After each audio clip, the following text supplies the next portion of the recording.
Okay, I'm going to start my recording now for showing you how to publish your MobiRise website onto 000webhost.com. So the next thing that I need to do is I need to share the screen. Hopefully this is done right. And I want to do the whole thing here. Okay. I don't want to download that one yet. I got to switch for a minute. Hold on here. I'm going to do a new share. And I want to make sure I get the whole desktop, not just MobiRise itself. Okay, so everybody can, if you can't see the entire screen, let me know. Okay, so this is my website in MobiRise. Remember, it's a single page. And this is important that even though it's a single page and you can scroll down all the way down to the bottom to the footer, that I have at the top here, when I click on here, that when I look at the link, you'll notice that it goes up here to the page. It says Site Pages. I don't have any more, but I'm going to the block home page. If I go to the next one, so let's go ahead and change that. Let's go ahead and close it. Let's look at About Us and do the same thing. So let's go again. I'm going to look at the link. And you can see that this was, this next one was Accordion to You. That was one of the blocks that I inserted. So all it is an internal link, an anchor tag that allows you to, when you click on it, it doesn't go to a different page. It just simply takes you to a different section of the existing page. And I think that will help make for a better interface and a better response with your viewers. So anyway, that's sort of beside the point, but I wanted to make sure that that you guys do that if you haven't. And remember, you can always edit it and change it. But you'll notice in the upper right-hand corner where it says Publish. That's what I want to do. But before I do publish, make sure that you create a folder on your computer that will become your root folder for MobiRise. And you can name it whatever you want. That folder. Just don't move it around, don't rename it or anything else. And then when you're ready to publish, just select the Publish button. And I don't want to publish it to MobiRise. I don't want to use FTP. I don't want to use GitHub. I don't want to use any of these other features. I want to publish it to a local folder. And that's where you browse and you find that local folder and then you select Publish. Does that make sense to everybody? Maria, can you hear me? Can you? Yes. Okay, so that's what you do. And then, so I'm going to go ahead. I don't want to republish mine, but just find the folder that you created and make sure that you publish it to that folder. Then what I can do, there's another question here. So let me see the chat. Okay, Myra got it. So just checking here, bouncing around. So now what I want to do is I'm going to go to my hard drive just to show you where that's at. So if I go to Documents on my website, on my hard drive, and I go to Kirk, it's my folder, and I go to my web files, and then you can see I got a whole bunch of stuff in here. Here's the most recent, here's MobiRise 3. Okay, so I've done this several times. And so you can see inside my MobiRise folder, I have one here. There's a folder called Notes, which it creates. There's also a folder that it creates called Assets. And then it also has the index.html. It creates that file name by default. Remember, as I said, that the first page that loads in a website, the file name, not the page name or the title of the page, but the file name has to be index.html. That's the first one that loads. So it's these two folders and this HTML file that I'm going to upload to my 000 web host website. The project Mobirise I don't need to put in there. That's what I'm looking at right here on the screen. You don't need to put that to upload that. But then what I do need to do, I'm going to go ahead and I'm going to do a new share. And I hope I found it. You know what? I'm going to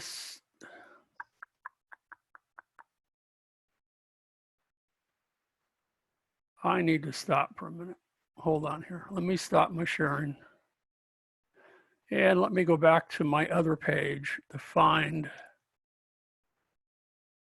where there's my, okay. Let me go into my 000 web host.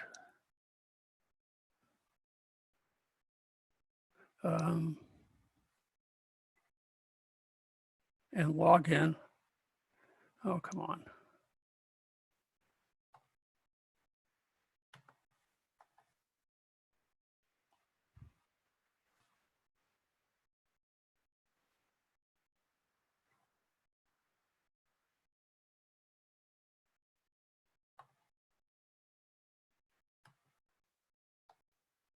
I'm trying to log into mine and I'm not having success.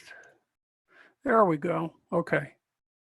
So now I have that page up and I can share it. So let me go back here.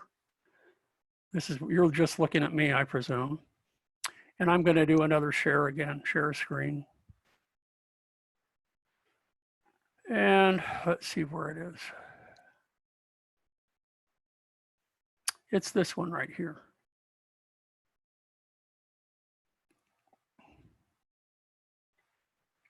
So as you can see, this is what I see, and this is what you've seen on 0 web host, that you can publish it or install WordPress. You can use their free website builder, which is similar to Wix, called Xero. I want to use File Manager right here, and I want to upload. So that takes me there, and it says I'm not logged in. So let's correct again. Oh, come on.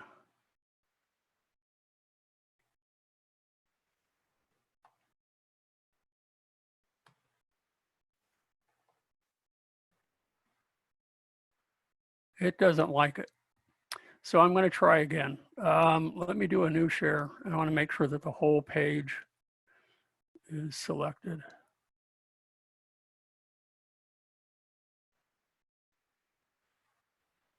Okay. So I got to move some panels around on my computer so I can see what I'm doing here. Okay, so I'm going to log out of these and I'm going to do it again.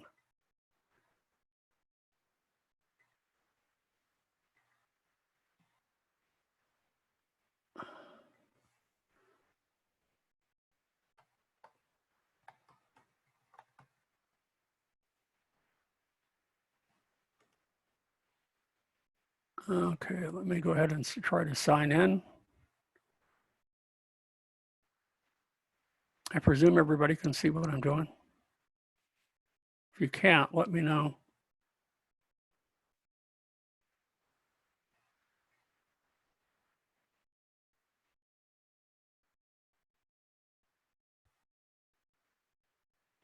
Anyway, if I'm having difficulty with this, because I had it up ahead of time, make sure that I could share it with all of you when it timed out. So now I can't get back into it.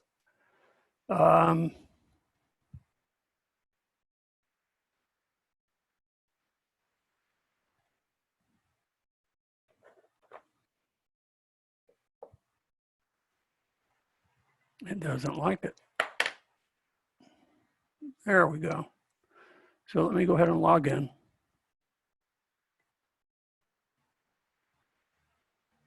It's just very slow.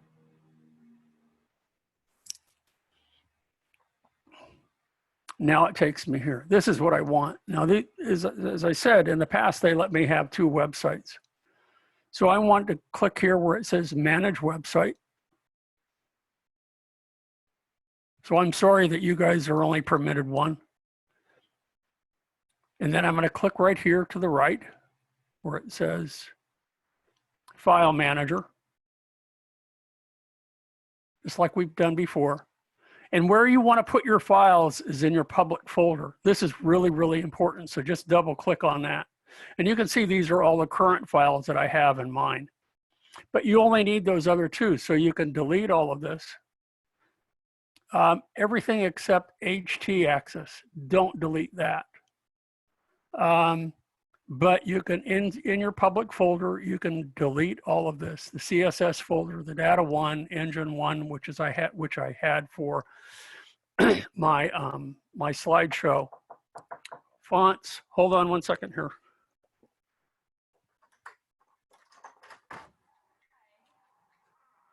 So, no. Department 3? Yeah. For Julie? Julie, try, I don't know, no, I don't know who Julie is. I'm sorry.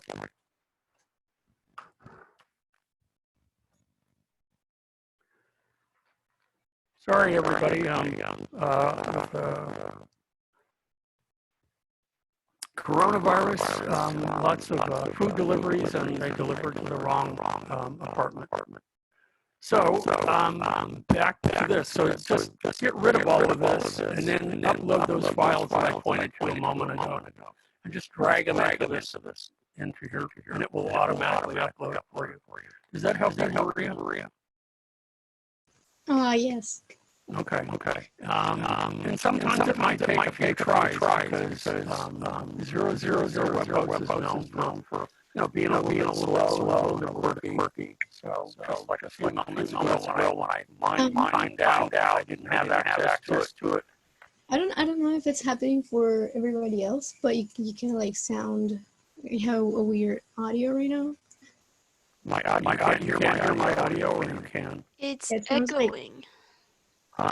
It's like a robot. It's roboting and echoing. How about now? Sounds like a robot still. Yeah. Oh shoot. Well then, you know what? Hold on here. Let me. I'm gonna stop sharing. And so let me try again with the mic.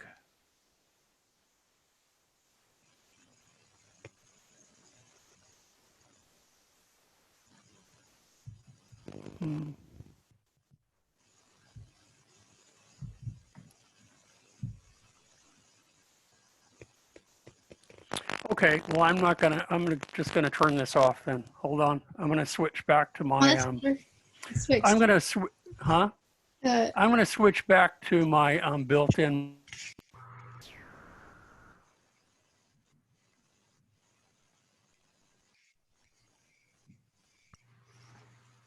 How about now? Can you hear me okay?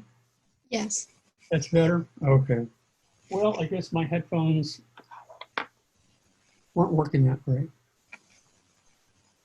Sorry about that. Always new things, huh? Always. Okay, so the next thing that I wanted to cover, images. So that's what lesson 10 covers. And part of it is a review, if you've already taken a look at the chapter. We covered the first week in class. For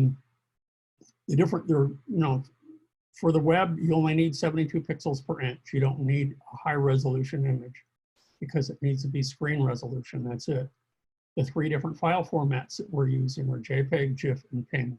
In this particular lesson, we're just using JPEG, but we covered the three different versions and which was the strengths of each of them. My recommendation is that in Dreamweaver, it allows you to do some editing of images in it, and I don't recommend you use those settings. What happens is that it turns it in, it becomes permanent. It's a destructive process. So if you do any cropping or if you do any adjustments in terms of the brightness of the image and the contrast and things like that, They're all permanent changes. So I would rather that you work in a non-destructive fashion and you do all of your editing in Photoshop.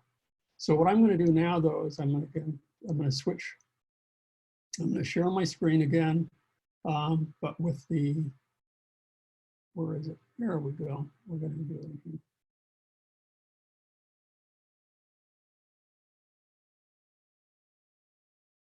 Huh?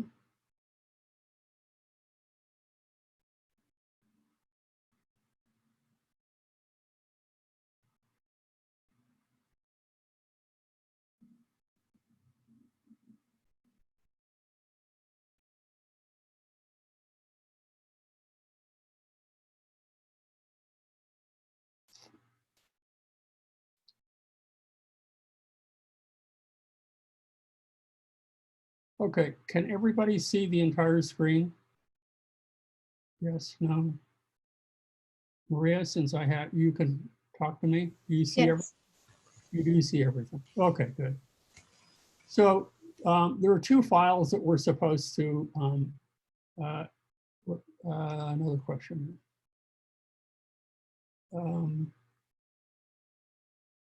Okay, so everybody can see. Good. So there are two files that we've already created, which was let's see, this is the about page, I think, about us. But now what we're going to do is we're going to add these images in here.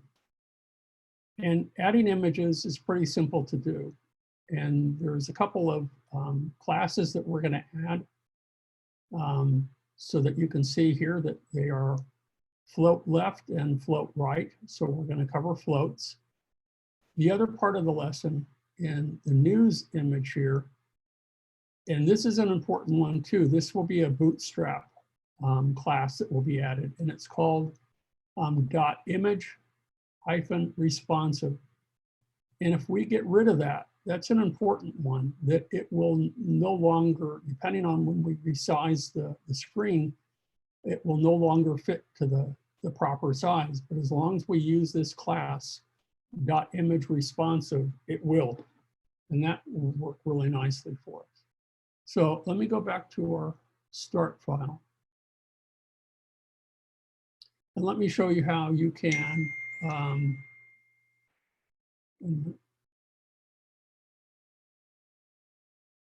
I'm sorry, I got other things going here.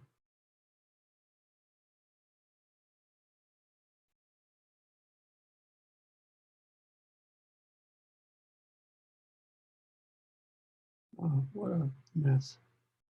Okay, so to add an image to this is quite simple. You first need to put the cursor where you want the image to be placed. So you'll notice that the little flashing cursor is in front of Elaine. So there's a couple of ways that I can insert an image. I could go to insert, okay, and I can select that I want an image, look here, and I want it to be nested in here. Okay. And then it's going to ask me, and it's going to go to my image folder, and I want the image of Elaine. And I go ahead and I open it. And there you go. That's one way of doing it. And that's a little bit clunky for two reasons. One is that there's a much easier way to insert an image that I'll show you in a second. The second thing that we need to do is that you'll notice that the type doesn't wrap around the image very nicely. And that's where we're going to create the floats. So I'm going to go back over to, I've got to move this around a little bit. I'm going to go back over to our CSS designer. And in Green Styles, I'm going to go ahead and make sure that global is selected as well. I'm going to create two classes. And one will be float left and the other will be float right. So I'm going to go ahead here and add. Okay. And this is going to be dot float, FLT. For her, it's going to be right. Okay. And then what we're going to do down here at the bottom, there's a couple more things that we're going to add to this, but I'm just going to add a float. It's going to be float. I want it to float right. So, float, and I want it to float right. Okay. So I've added that. Now what I can do up here is I can add the class to her and put in float.flt rt. And notice that it pushes it to the right now. So the only thing left that we need to do to make it work a little bit better is you'll see how tight the type rests against the image. So we just need to use the margins on that. So let's select the float left, and I will need to go back up to margins, and I need to push it over just a little bit. Not padding, but I just need margins. So over to the left, I'm going to put maybe 10 pixels, 20 pixels. And notice now how the text is pushed a little bit farther away from the image. If you want more, then select more, but generally a minimum of 10 pixels. Okay, so now we're going to go ahead and we're going to add another image, and I'm going to do it a little bit differently. And we're going to use Sarah's image here.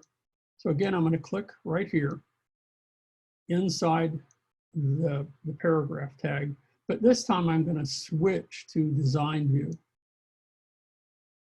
Okay, so I need to make sure down here that there we go. There's Sarah. And I have these windows that I can move around here so I can see what I'm doing. And now I'm going to go back to my files so I can see which one I want. And I want Sarah's image. And all I have to do to insert that image is to click on the image inside the image folder and drag it to the cursor, where the cursor is in front of her image. And you'll notice that it's there. We've inserted it. That's a lot easier as far as I'm concerned. But you'll notice that we want it to remain flush or float left, but we want the type to wrap it around a little bit nicer. So we need to go back to our CSS designer, and we're going to do a float left now. So I'm going to go ahead and add a new selector, make sure that green style is selected, global is selected, a new selector, and we want this one to be float.flt left. So LFT. Just got to remember, you can name it whatever you want. So there we go. And I'll scroll down to the bottom again. And this is where we're going to add the float, FLOAT, tab key. And this one we want to be float left. So we have float left, float right. You really can't center images and have them float around it. It doesn't work that well in web design. It's generally you're pushing images to the left or to the right, or if they are centered, there's no text that's being floated or that's wrapped around it. It just doesn't work that well. So now what I can do is I can go back from design view, I can go back to live view, and I can select again, her image, and I'm going to click on the little plus there, and I'm going to put in the .flt left. That's what I want. I want the left. Okay, and again, you'll see that it wraps, the text wraps around it nicely now, but it's a little too tight. So like I had done before, now we're going to change margins though, but to the right, and I'm going to, at least 10 pixels away. And let's scroll back down a minute. And there you go. So there's a little bit of space now between the image of Sarah and the text. I prefer a little bit more than 10 pixels, but I believe that's what the book recommends. Now, in the rest of the exercise, they're having us include TIFF images, which you have to convert to a JPEG or PNG first. You can also insert Photoshop files directly as well. But again, I don't recommend that you do it that way. If we go back to the finished version of Contact Us, I'll show you what I mean. It does have some benefits, and you'll notice, for example, here, this image right here of, who is this? This is Lynn. And you'll notice that there's sort of a reddish background. This was inserted directly from Photoshop. And now if we take a look at the properties panel at the bottom, you can see that in the finished version, they've already added the class flow left. And we can edit this directly from Photoshop. That's what the PS stands for. So what I can do is I can click on here, and it will allow me, it will automatically open Photoshop and open the original Photoshop file in Photoshop, if that's what I use to insert it. And there it is. Let me zoom in a little bit so you can see this a little bit better. I presume everybody can see this. No? Yes or no? Can you see the Photoshop image or not?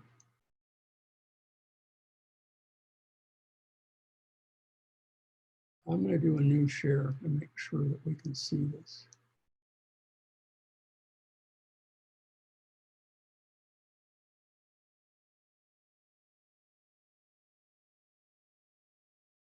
You should be able to see it.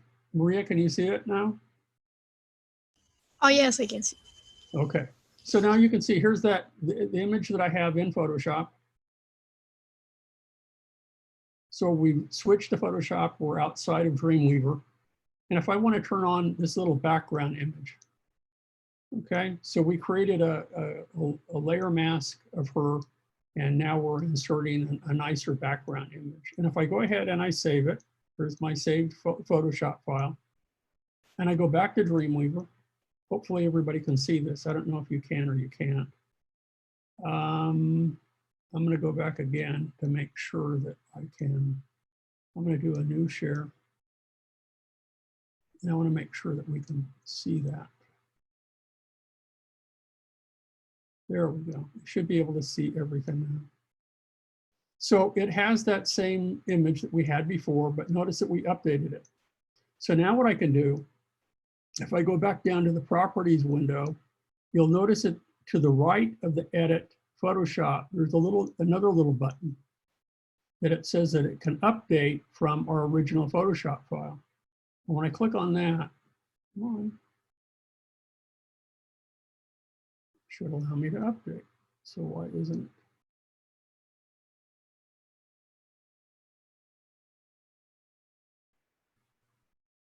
Let's go back again. Let me go ahead and try to refresh. Let's go out of this, go out of live, back to design. There we go. I just had to refresh the screen. Now let's go back to live view again. And you can see that it was updated. So you can insert images directly from Photoshop and edit them and make changes to them and then refresh the screen once the Photoshop files have been saved. And you have, you know, a revised version. That's kind of nice. It's okay.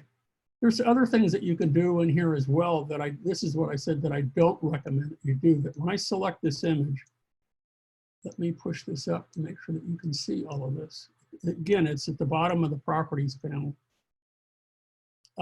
That what we can do is we can change the size from here.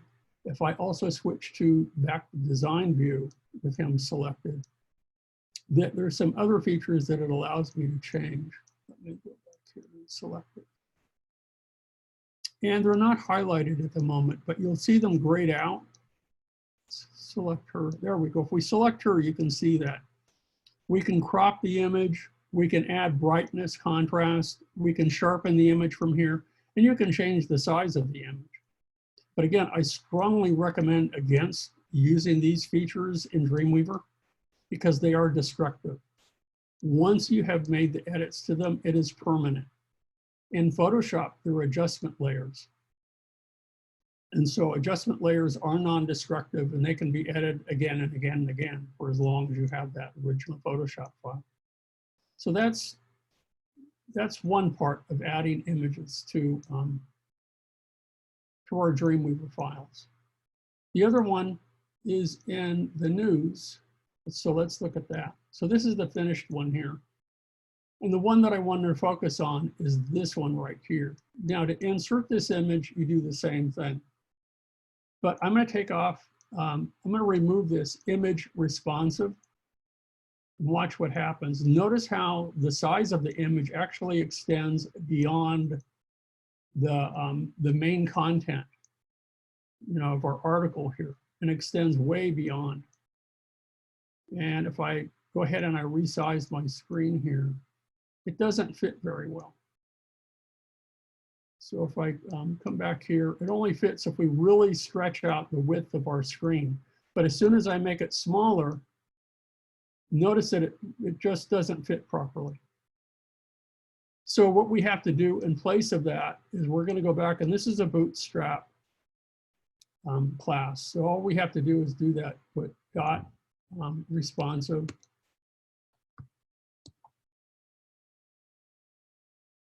Make sure I spell it right. Hyphen image.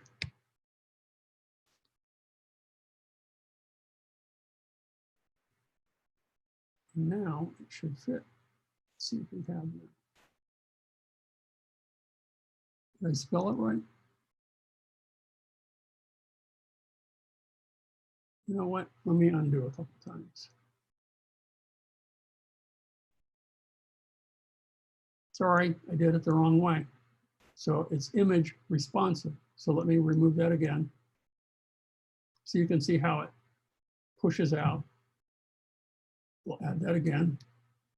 Dot image img responsive. And notice how now the image shrinks to fit. So as I reduce the size of my screen, the image resizes to fit. If I increase the size of my screen, again, the image resizes to fit. It's at this time, though, that if you know that it's going to be a fairly large image, that what you need to do is that you need to incorporate the large image and account for this, the largest screen first, and then go ahead, and then it will automatically fit to the smaller screen. So I hope that everybody's been able to see this. I'm going to go ahead, and that, for the most part, does it. If you don't mind, before we leave today, I'm going to go ahead and pause the recording.